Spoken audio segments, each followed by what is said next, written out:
Պարոն Կոստանյան, առաջի հարցը ուզում եմ տալ գործընկերոջս Փայլակի հարցի շարունակություն, առնվազն իմ համար պարզ չէր ձեր տված պատասխանը կարմիր գծերի այդ դատական գործի վերաբերյալ, որ դուք բողոք եք ներկայացնում։ Ձեր քաղաքական հակառակորդները, այսինքն քաղաքացիական պայմանագրի, ասում են, որ դուք դատարան եք ներկայացնում բողոք, որ անընդհատ հետաձգվի օրենքի ուժով չմտնի դատական ակտը ուժի մեջ։ Ու ասում եմ, որ անընդհատ նույն տեքստով ման եք դիմում վերաքննիչ, հետո վճռաբեկ ու նույն բողոքն եք տանում, իրանք հետ են վերադարձնում։ Ասում եմ, որ իրավաբանորեն սխալ է։ Այսինքն չկա մի մարդ քաղաքապետարանում, ով որ իրավաբանորեն բողոքը ճիշտ կձևակերպի ու տանի դատարան, որ ընդունեն այդ մարդիկ։ Դա եմ ուզում հասկանալ։ Ու Փայլակի պատասխանը ինչու եք անընդհատ բողոքարկում։ Էդգար ջան, տեսեք, ես հիմա քանի որ չեմ տիրապետում այդ իրավաբանական տերմինոլոգիային եւ դրա մասնագետը չեմ, ես հիմա կդժվարանամ ասեմ ձեր հարցերի պատասխանը սպառիչ տամ, բայց եթե ձեզ օրինակ ավելի մանրամասներն է հետաքրում, թե Երևանի քաղաքապետարանի կողմից բողոքարկման է, ես կարծում եմ, որ առաջիկայում նման հնարավորություն առնվազն կստեղծվի, թե ոլորտի պատասխանատուի, թե գուցե եւ մեր համապատասխան վարչության կողմից, որպեսզի կարմիր գծերի մասով այն բողոքը, որ ներկայացվել է, եւս մեկ անգամ հանրային ներկայացվի եւ նաեւ ասվի, թե ինչի համար է Երևանի քաղաքապետարանի կողմից այդ բողոքը ուղարկվում դատարան։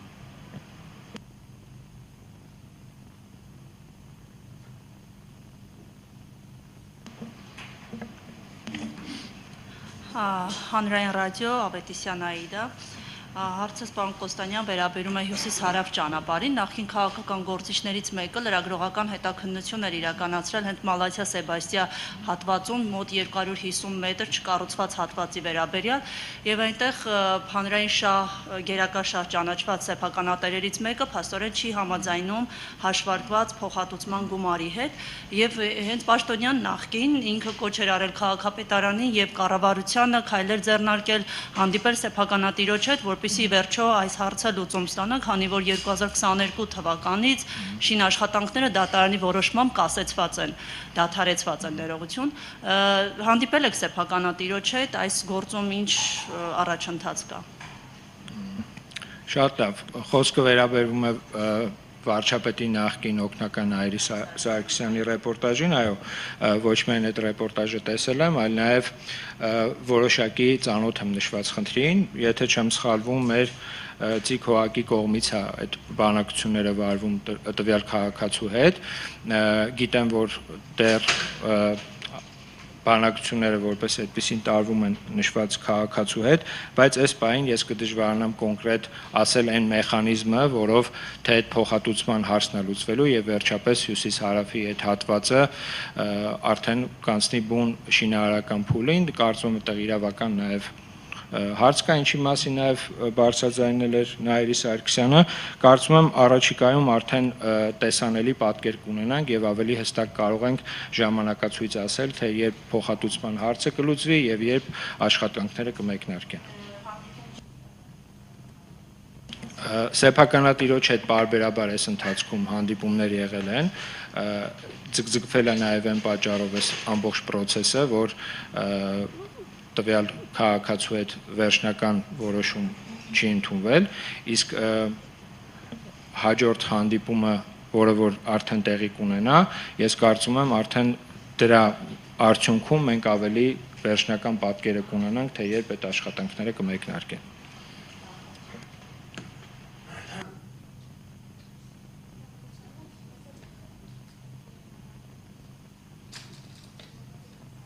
Կարմիր գծերի հետ կապված, տեսեք, դուք ընդհանրապես մեկ տողով բողոք ասում եք, որ բողոքարկում եք, երբ որ նման հայտարարություն է լինում եւ ոնց որ անցնում ենք առաջ, բայց ինձ հետաքրքիր է, կարող եք բերել փաստեր, որոնք դրված են ձեր բողոքարկման հիմքում եւ դուք հանրությանը կարող եք ասել, որ այ տեսեք, այս ժամանակահատվածում այսքան բեռնաթափվել է կենտրոնը ու սա, այսինքն այս գործողությունները իրավաչափ են իսկ դատարանն ասում է, որ սրանք իրավաչափ չեն ու պատճառաբանում է, որ բեռնաթափում էլ քաղաքին չի բերել։ Հիմա այս մասով դուք ինչ կարող եք ասել, կարող եք թվեր ունենալ, որ այդ ծանրաբեռնվածության մասը կարողանաք ցույց տալ։ Անի ջան, նայեք, հիմա այն բողոքը, որ ներկայացվել է եւ որը որ փաստացի դատարանի կողմից անվավեր է ճանաչվել, դա կարծում եմ ոչ թե վերաբերվում է բուն բեռնաթափման, այլ արժեքին, որտեվ եթե հիմա մենք խոսում ենք նվյալ խնդրի մասին, շատերը արժեքից են բողոքում, ոչ թե բեռնաթափման խնդրից, չէ՞, կարծում եմ դուք էլ եք հիմա նույնը ասում, որովհետև այն խոսույթը, որ կա, որ գումարը բարձրացավ կարմիր գծերի, շատերը բողոքում են դրանից, այլ ոչ, որ դրանով բեռնաթափման խնդիրը լուծվեց, թե չլուծվեց։ Հիմա ինչ վերաբերվում է ձեր հարցին, թե հնարավոր է դա ինչ-որ թվային պատկերով ներկայացնել, առնվազն թվային պատկերով ինչի է դժվար ներկայացնել, որովհետև որպես այդպիսին շատ բարդ է այդ մեխանիզմը կիրառել, էլի, որովհետև եթե մենք նայում ենք օրինակի համար նախկինում տարեկան մինչև այս որոշումը ընդունել էլի, երբ որ 12,000 էր տարեկան վճարը, տասնյակ անգամ թվերը ավելի մեծ էին տարեկան փաթեթը, այսպես ասած, գներու կարմիր գծերի կայանման, քան հիմա, այսինքն այդ տեսանկյունից եթե որ մենք նայում ենք, այո, նաև այդ արժեքը շատ վարորդների ստիպել է, որպեսզի իրենք կենտրոնում հնարավորինս քիչ կայանում անեն եւ տարեկան փաթեթները ձեռք չբերեն հաշվի առնելով նաև գինը։ Այդ տեսանկյունից, այո, ինչպես նշեցի, որոշակի տեսանկյունից բեռնաթափում կա, բայց այդ բեռնաթափումը, եթե մենք առաջին հայացքից նայում ենք երթևեկությանը, խցանումներին եւ հոսքին, մարդկանց մոտ կարող է տարակուսանք հաղորդի մեզ հայտարարությունը, բայց ես ելնելով այդ թվերից, որը որ ներկայացրեցի, այո, որոշակի առումով նման արժեքի բարձրացումը զսպել է տարեկան փաթեթներ ձեռք բերելու եւ շաբաթներով, ամիսներով սեփական մեքենաները կենտրոնի տարբեր հատվածներում կայանալու խնդրից։ Իսկ եթե կարելի է, կարող եք նաև ներկայացնել հավաքագրումների ծավալը ինչպես է փոխվել, այսինքն մինչ այդ ինչքան էր հավաքագրում, հիմա որ փոխվել է, գինը բարձրացել է, ինչքան է հավաքագրվում ու այդ ինչ խնդիր է լուծում, այսինքն ինքը էլի վերադառնում են բեռնաթափման խնդիրալուծում, թե բյուջեն լցնելու խնդիրալուծում։ Տեսեք, իրականում հասարակական տրանսպորտի հետ կապված ցանկացած փոփոխություն, որը իրականացնում է Երևանի քաղաքապետարանը, դա միտված է նրան, որպեսզի հավելյալ հավաքագրումների միջոցով նաև տրանսպորտային ցարցի բարելավում իրականացվի եւ այդ առումով ես կարծում եմ, որ մենք այստեղ հիմա եկել ենք եւ բախվել ենք մի հատ շատ լուրջ խնդրի առաջ, որի մասին ես հիմա կխոսեմ, որտեղ ես նախատեսել եի այդ մասին խոսել, բայց քանի որ դուք եք հարցը բարձրացնում, փորձեմ այդ կոնտեքստով խոսել, էլի։ Մենք ինչ ունեցանք, երբ որ տոմսային փաթեթները ներդրվեց Երևանի քաղաքապետարանի կողմից, այսինքն քաղաքանին ընդունեց այդ որոշումը, մենք փետրվար ամսից մեր ընդդիմադիր գործընկերների ջանքերով հասարակական տրանսպորտում ստեղծվեց մի անհասկանալի եւ ինչ-որ չափով նաեւ անկառավարելի վիճակ, որը բերեց հասցրեց մի կետի, որ արդեն ներկայիս 5 ամիսների ընթացքում փաստացի Երևանի քաղաքապետարանի կողմից, այսինքն Երևանի ավտոբուս ՓԲ, մետրոպոլիտեն, նաեւ էլեկտրական ավտոբուս ՓԲ-ների կողմից ընդհանուր հաշվով, ուրեմն հավաքագրվել է շուրջ 6 միլիարդ 30 միլիոն դրամ։ Այս թվերը առաջին հայացքից ոչինչ չեն ասում, բայց հաշվի առնելով այն պատկերը, որ մենք ունենք եւ արդեն պատկերացնում ենք, թե հետագայում ինչ է լինելու, կասեմ հետեւյալը, որ այսպես ասած այդ ակցիաների արդյունքում մարդկանց ամեն կերպ փորձելու, որպեսզի իրենք չվճարեն ասելով, որ գինը անիմաստ է բարձրացել, 100 դրամ պետք է մնար, 100 դրամով կարելի էր նման տրանսպորտային համակարգը պատշաճ ձևով սպասարկել։ Մենք հիմա ունենք մի իրավիճակ, երբ որ այս տարի Երևանի քաղաքապետարանը նախատեսել էր եւ հայտարարել էր, որ ձեռք է բերելու շուրջ 45 տրոլեյբուս, նախորդ տարի 15-ն էինք ձեռք բերել, բանից պարզվում է, որ արդեն այդ 45-ից 30-ը առնվազն հնարավորություն չի լինելու առնել, որովհետև թեր հավաքագրումները բերել է նրան, որ այդ գումարը որպես այդպեսին չկա եւ հետեւապես այդ 30 նոր տրոլեյբուսները, որը որ պետքա լիներ 45-ի մեջ, արդեն 30-ը դուրս է եկել ցանկից։ Նման տեմպերով եթե շարունակվի հավաքագրումները, չի բացառվում, որ այդ 15 տրոլեյբուսն է Երևանի քաղաքապետարանը չկարողանա ձեռք բերի, ինչը մեր գործընկերներին, ընդդիմադիր գործընկերներին հերթական առիթ է իհարկե կտա ասելու, որ տեսեք, հայտարարեցին 45-ը, բայց ոչ այն 30-ը բերեցին, ոչ է 15-ն են կարողանալու բերել, բայց ուզում եմ